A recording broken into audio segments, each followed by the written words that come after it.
Salut les picheurs, nouvelle vidéo, astuces, aides, bons plans, enfin toutes ces petites choses là qui peuvent aider les débutants et puis d'autres personnes aussi. Donc dans cette vidéo là, on va regarder les 3 choses qui peuvent nous aider à repérer les poissons.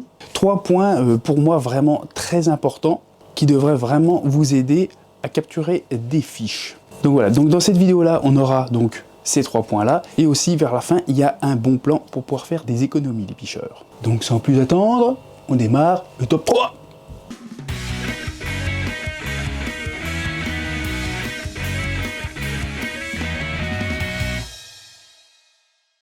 Donc on va aller dans le sens de l'utilisation de ces 3 objets. Donc on va commencer par le commencement.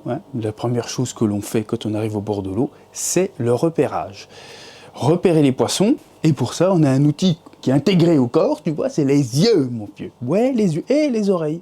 Faut écouter un petit peu aussi, parce que des fois il y a des marsouinages, des sauts, ça peut être important. Mais pour aider nos petits yeux, bien entendu, qui ne voient pas à travers l'eau et qui est très gêné dès qu'il y a du soleil et un petit peu de reflet, et ben on a quoi? Les lunettes polarisantes, bah bien sûr. Donc les lunettes polarisantes, à quoi elles vous servent? Ça vous sert à vous protéger du soleil, comme toutes lunettes de soleil à la base, sauf qu'elles sont polarisantes, ce qui fait que ça enlève tous les reflets. Ça repose bien plus vos yeux. D'ailleurs, moi, en conduisant, je mets souvent les lunettes polarisantes, ça évite les reflets des bagnoles et tout ça. Mais là, je m'éloigne du côté pêche. Pour le côté pêche, c'est que ça enlève la plupart des reflets sur l'eau. Bien sûr, tu as des gammes de lunettes polarisantes. Ça, j'y reviendrai un peu plus tard. Petite parenthèse, celle-ci, les Westine, c'est de la bombe, mais correcte. Mais grâce à ça, ça va vous aider à être au bord de l'eau, déjà tenir plus longtemps avec le soleil qui reflète dessus. Des fois, ça peut te foutre des maux de crâne. Tout dépend. Les gens qui ont les yeux bleus, les yeux clairs, en règle générale, ils ont plus de difficultés. Moi, ça va à peu près. Mais ça t'aide vraiment à repérer le poisson. Tu marches au bord de l'eau tranquillement. Donc le premier outil de repérage que tu auras besoin pour trouver des poissons, ce sera les lunettes polarisantes. Comme ça, tu t'approches discrètement de l'eau et tu peux voir s'il y a des poissons qui sont sous des branches, tout ça. Vu que ça t'enlève bien les reflets, tu vois quand même les dos des poissons. Ça t'aide quand même à plonger les yeux un peu plus profondément dans l'eau que si tu les avais pas. Et surtout, de ne pas avoir ce côté « Ah putain, j'en ai plein la gueule, j'arrive pas à ouvrir les yeux ». Là, il n'y a pas de souci. Tu peux zioter et trouver les fiches. Donc c'est le premier outil qui va avec donc, le repérage basique à pied, où tu vas simplement utiliser tes yeux et tes oreilles. Peut-être tout con, mais il y en a beaucoup qui l'oublient celui-là, ou qui ne le font pas.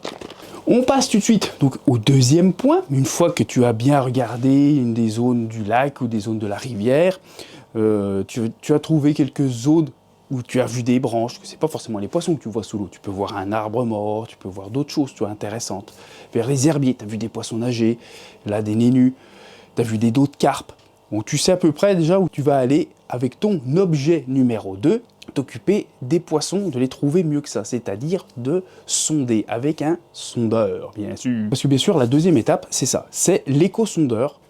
Hop, pour moi, ce sera donc du Deeper. Pour le coup, celui-ci, c'est le Deeper Shirp Plus 2, le plus haut de gamme de chez Deeper. Avec cela, tu as vraiment une définition malade, moi je trouve, perso. J'ai vu pas mal d'éco-sondeurs. Alors voilà, je ne suis pas un grand connaisseur dans l'éco-sondeur. Je sais qu'il y a des écrans de télé, les gars, ils ont des trucs de malades qui coûtent, voilà, aussi le prix qui va avec, ce qui est normal. Mais dans les sondeurs, il faut savoir que Deeper, on est quand même dans les moins chers. Il existe des sondeurs moins chers, mais noir et blanc, et puis avec beaucoup moins de définition et tout ça. Mais là, pour avoir la définition, la qualité et tout ce que vous offre un Deeper, franchement, bah voilà, moi je conseille le Deeper. Vous savez que moi j'étais pas du tout éco-sondeur. C'est Deeper, en m'offrant le Pro Plus 2, qui m'a donné goût à ça. Parce que franchement, c'est top. Ça se lance à la canne, ça se met sur le bateau amorceur ou sur ton Zodiac avec les systèmes d'attache. Tu as un tout en un, qu'un éco-sondeur basique. C'est que sur le bateau. Tu ne vas pas essayer de le mettre sur ton bateau amorceur, il va couler, tu vois, vu l'écran. Et puis de toute façon, ça ne marchera pas. Et pareil, lancer un éco-sondeur du bord avec la canne, j'ai un gros doute que ça marche aussi. Donc les éco-sondeurs comme ça, c'est bien pour les pêcheurs de carnat et certains carpistes qui pêchent beaucoup avec leur bateau. Ça, c'est tout à fait normal. Mais avec celui-ci, tu peux repérer donc juste... tu étais sur une petite rivière, à moyenne rivière même. Donc tu étais avec tes lunettes polarisantes. Maintenant, tu sors ton Deeper avec ta canne. Tu lances ça et tu peux sonder. Voilà, tu as juste à avoir ton téléphone avec toi. Et grâce, en fait, à la définition de nos téléphones, tu as une définition de malade sur les Deeper. Et encore plus sur le Shirp Plus 2. Donc toi, tu prends l'éco-sondeur que tu as. Et puis, soit tu sondes à la canne, soit c'est sur bateau, donc là, il faudra que tu emmènes tout ton bateau, tout ça, soit c'est sur ton bateau amorceur. Hein. Et comme ça te permet donc de quadriller la zone qui t'intéressait, et donc là, retrouver les substrats, les profondeurs, les hauts fonds, les cassures, toutes les choses hyper intéressantes qui étaient plus visibles à l'œil nu. Donc là, tu as vraiment déjà bien dégrossi. Tu vois, on a fait donc le deuxième point, le deuxième objet nécessaire pour t'aider à trouver les poissons. Là, tu as déjà fait un grand pas en avant et tu dois normalement déjà quasiment savoir où tu vas pêcher. Hein. Après, quand tu es sur des plans, que tu as passé l'éco-sondeur, donc comme ça et tout, mais que c'est un peu uniforme, c'est un peu tout pareil, c'est compliqué de trouver des substrats différents. Le troisième point rentre en jeu, les pêcheurs. Bien sûr. Bon les pêcheurs, le bon plan, c'est pour maintenant, je vous le présente tout de suite. Donc là-dedans, tu auras tout ce qu'il te faut pour pouvoir sonder et repérer les poissons, puisque comme tu peux voir pour l'achat d'un Dipper Shirp Plus 2, qui coûte 399,99, c'est le même prix, tu payes le prix du Dipper Shirp Plus 2, sauf qu'avec ça, tu as le bundle, donc tout le reste c'est offert, c'est-à-dire un cache-cou, et des lunettes Westine, les fameuses lunettes que je vous ai montrées, les pêcheurs. Des lunettes qui ont vraiment un côté polarisant bien supérieur à ce que j'ai pu voir au jour d'aujourd'hui. Parce que là, on est vraiment sur une lunette déjà bien meilleure catégorie. Hein. C'est pas des lunettes à 30-40 euros qui vous offrent des lunettes qui coûtent 90 euros. Donc c'est quand même pas rien. Et le cache-cou, qui doit coûter une quinzaine d'euros, qui est super chaud, pas abusé non plus. Pour le vent, c'est au top. Tu respires bien dedans grâce au trou. Il te cache les oreilles, la tête. C'est vraiment top. Moi, ça fait un petit moment que je l'utilise là.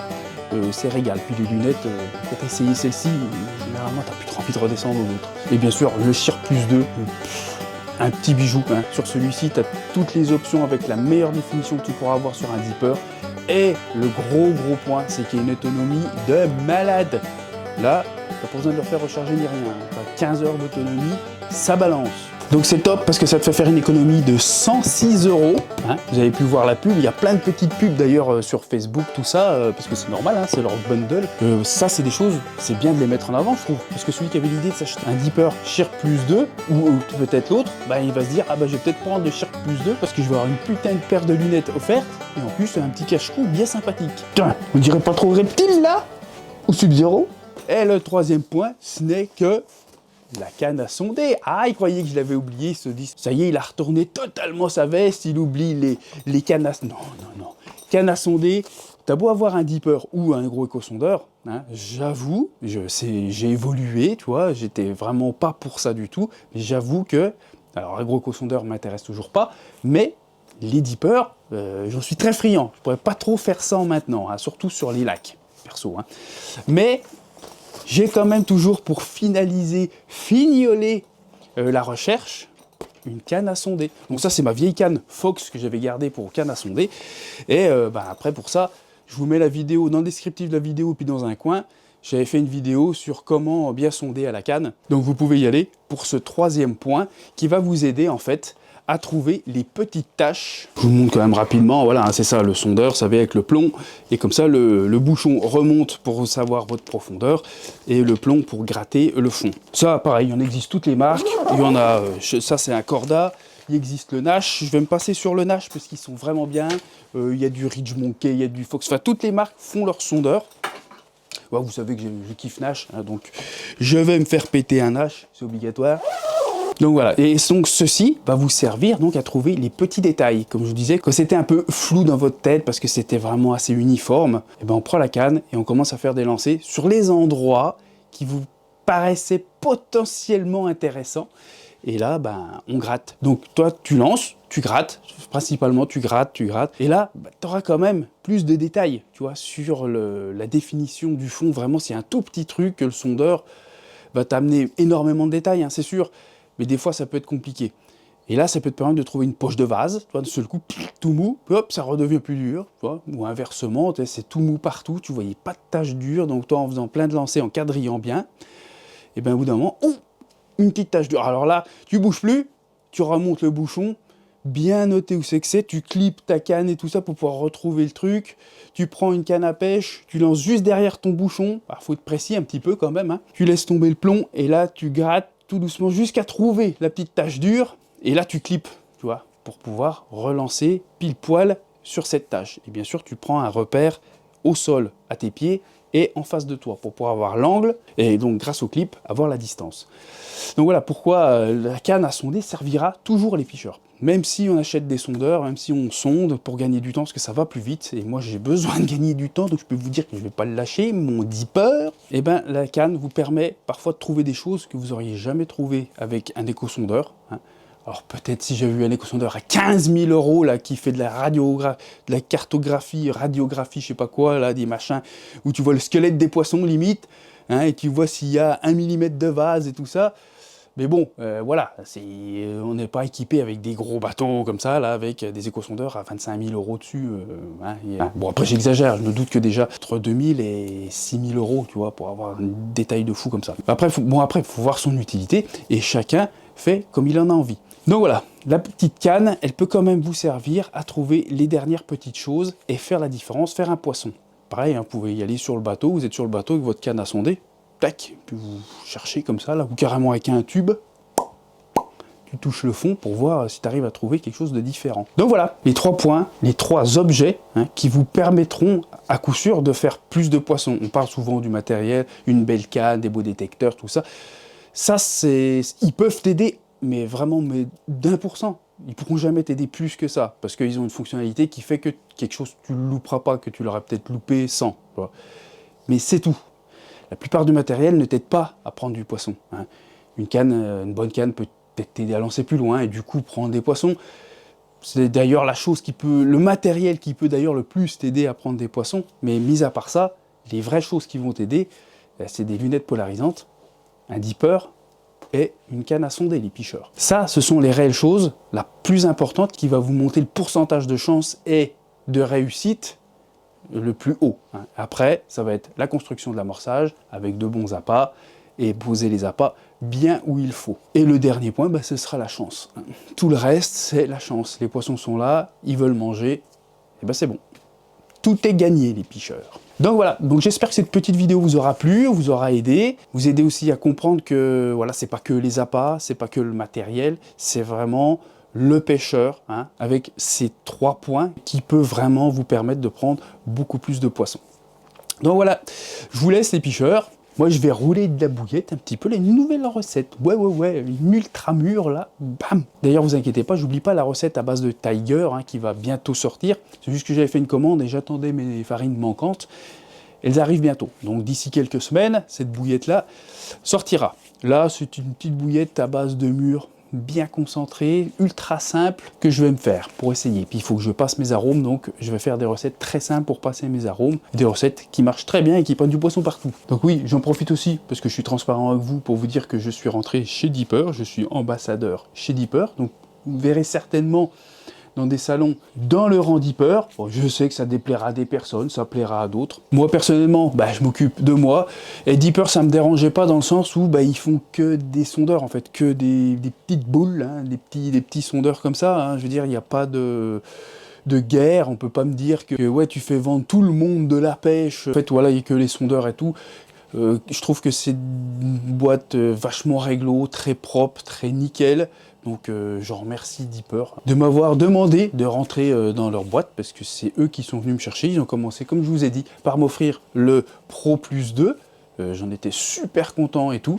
Donc, et je m'en cache pas, bien sûr, le bundle, moi je l'ai eu gratuitement. C'est normal, je rentre, je suis ambassadeur, donc ils m'offrent le kit. Moi, ça me va bien de vous le présenter et puis de vous en faire un bon plan, parce que c'est un bon plan, dans un sens. C'est pas pour dire, celui qui a déjà 4 dippers, achetez celui-là pour avoir les lunettes. Non, c'est complètement con. Tu vois, ça se réfléchit, on fait pas n'importe quoi. C'est pour les personnes qui auraient eu l'intention de s'acheter un dipper, du coup, autant prendre le meilleur et avoir des super lunettes offertes. Je veux dire, ça reste logique. Oui, il y a une part commerciale, mais ça reste logique. C'est tout à fait normal. Après, voilà, les grincheux, tout ça, achetez-le pas. Et puis un jour, ils vont se dire, du coup, je vais me prendre ça. Ils vont payer le dipper 400 balles. Et puis plus tard, ils vont se prendre des lunettes, ils les payeront aussi. Et puis ça aussi, écoute, voilà, que tu peux faire une pierre deux coups. C'est-à-dire t'acheter juste un dipper, prix du dipper, et avoir une paire de lunettes à presque 100 balles offertes, et puis un cache-cou, je trouve que c'est pas dégueu. Moi, c'est pour ça, ce qui me plaît avec Dipper aussi, c'est qu'ils me font surtout présenter ce genre d'offre. Donc à chaque fois, c'est une offre, donc c'est cool. Je peux vous mettre en avant-première, les offres qui arrivent chez Deeper. Donc ça, c'est super cool. Donc voilà, ça c'était pour la petite nouvelle. Et de toute façon, ça ne changera rien à ma chaîne. Je serai toujours identique. Pour ceux qui me connaissent le savent très bien. Pour d'autres, je sais très bien que la page va se tourner. Ah, ça y est, c'est un vendeur, il a vendu son âme, il est foutu. Eh ben, c'est pas grave, tu te désabonnes et puis tu te casses, voilà. Donc les picheurs, je vous souhaite une bonne piche à tous. Profitez-en, faut sortir du fiche, il y a plu un peu et tout. Le temps est meilleur avant que le grand froid arrive et que ça se complique de nouveau. Allez, bonne piche, prenez soin de vous et de vos petites familles. Salut!